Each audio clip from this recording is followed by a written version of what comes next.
Give me my ball. No. Give me my life. No, let's go. I need some help. I need some help. Ntabwo ari amakosa yawe. Ihohoterwa rishobora gukorwa mu buryo bwinshi kandi butandukanye. Abantu benshi bashobora guhohotera imico yawe, bagahohotera ubugira neza bwawe, bakakwambura uburenganzira bwawe, bakabuhonyora.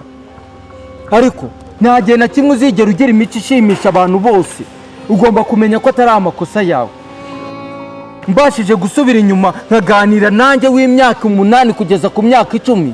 Namubwira ngo urabona twese twavutse dutandukanye, twavutse dufite ibitsina bitandukanye. Nta muntu numwe wigeze ahitamo kuvuka ari umuzungu cyangwa umwirabura. Nta muntu numwe wigeze ahitamo kuvukira mu muryango ukize cyangwa ukennye. Kimwe nuko nta muntu numwe wigeze ahitamo kuvuka ari mugufi cyangwa ari muremure. Nimba ari uko rero ntuzigere wemera kurenganwa ngo uhohoterwe, bagufate baguhonyore, bakuziza uko wavutse. Kandi nawe ntuzigere ufata umuntu runaka ngo umuhohotere, umurenganye, umuhonyore, ufate ubuzima bwo ushyire mu gipfunsi umuziza uko yavutse, kuko ntabwo ari amakosa ye. Oya, reka tuvugishe ukuri. Uriya Nyamweru niyo yaba ashoboye akazi, wamuhereza guserifa muri restaurant. Ariko nawe ni umuntu. Ikindi kandi nigeze ahitamo kuvuka kuriya. Ibaze nawe nimba hari umuntu ushobora kukwimakaza kubera uko wavutse kandi utahisemo. Si ibi ngibi gusa, kuko hari n'abari n'abategarugori bimwe akazi kubera yuko bakoresha batekereza yuko bashobora kuzabaka gahushya bakajya kubyara no kwita ku bana. Nawe nimba hari abantu batuma wumva umeze nk'umunyantege nke, birirwa bagutoteza, bagatuma wumva uhora ufite ibibazo umeze nk'uwikoreye isi, ugomba kubasaba ubufasha buri munsi. Nta muntu n'umwe yifuza kubaho gutyo. Nawe bahunge, wikwemera kurenganwa kuko nta hantu na hamwe byazakugeza. Ahubwo hunga abo bantu bakurenganya, ugenda ushaka ubuzima bwawe. Tangira ubuzima, kuko mu kubahunga niho hari ubuzima bwa nyabwo, aho ugomba kuba wowe wanyawe wifuza kuba we. Fata umupira, fata umupira ukire mu biganza byawe. Take the ball, control it. It's your life, it's yours to control. Ndabizi batuma wumva ko ari wowe munyamakosa, kuko buri gihe bagutunga intoki bakakubwira ni wowe iki. Nawe ugapfuka mukabasaba imbabazi, ukongera ukabasaba imbabazi, ariko ugatekereza ko uzabahindura kubera yuko barezwe nabi, bafite background mbi. Ukumva ko ari wowe ugomba kubaha uburere. Wapi, izo si inshingano zawe. Ahubwo inshingano zawe ni ukwiha ubuzima bwiza bufite umunezero. Ni inshingano zawe 100% kwinezeza, ntabwo ari inshingano zawe kubaha uburere. Bahunge, jya gutangira ubuzima bwawe bwiza bufite umunezero. Hunga uwo muntu ugutoteza, agatuma yumva udafite agaciro muri rubanda, agatuma yumva umeze nk'umuntu ukeneye ubufasha buri munsi. Utangire ubuzima bwawe. Fata ikaramu n'urupapuro, ube umwanditsi w'ubuzima bwawe. Biroroshye guhindura ubuzima bwawe nubwo bitwara igihe, ariko bitanga umusaruro.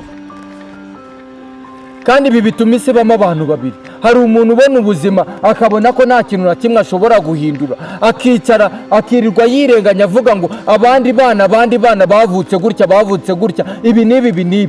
Hari n'undi muntu ubona ubuzima akabufata nk'aho nta kintu na kimwe kidashoboka, agafata ubuzima nk'ibumba rishobora kubumbabumbwa rigahindukamo ikintu icyo ari cyo cyose gishoboka, rigahabwa forume. Ntiwagakwiye guha agaciro abantu bataguha agaciro, ntiwagakwiye gukorera abantu batagukorera, ntiwagakwiye guha agaciro abantu bakureba mu mutwe bagatuma wumva umeze nk'ikigoryi. Nimba ugomba kugenda wigengesereye nk'uwikoreye amagi, urwo si urukundo. Nimba ugomba guhora ufite ubwoba usaba imbabazi, urwo si urukundo.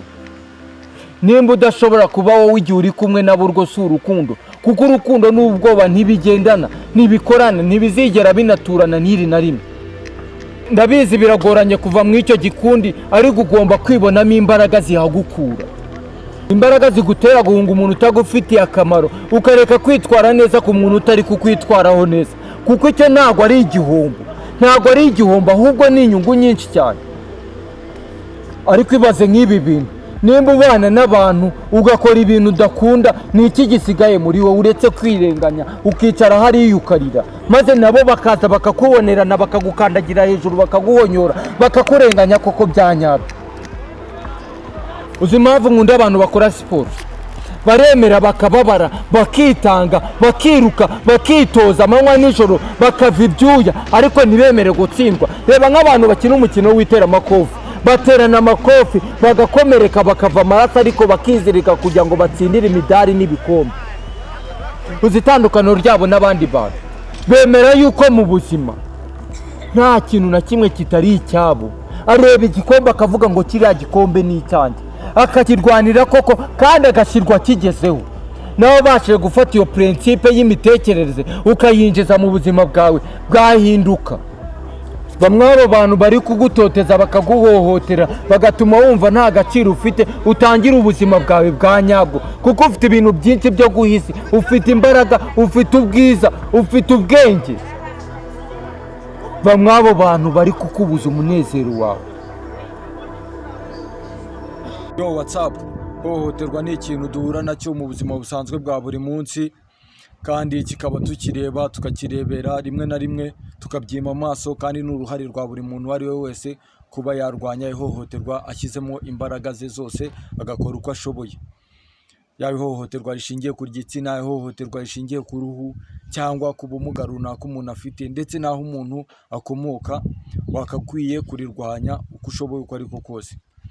Reba ino video ukande like, subscribe na share, ntabwo wamenya ngo ino video ninde muntu yaza kugirira umumaro. Yewe ndi Yves, tumushimishe, amahoro y'Imana abane namwe. Ciao ciao.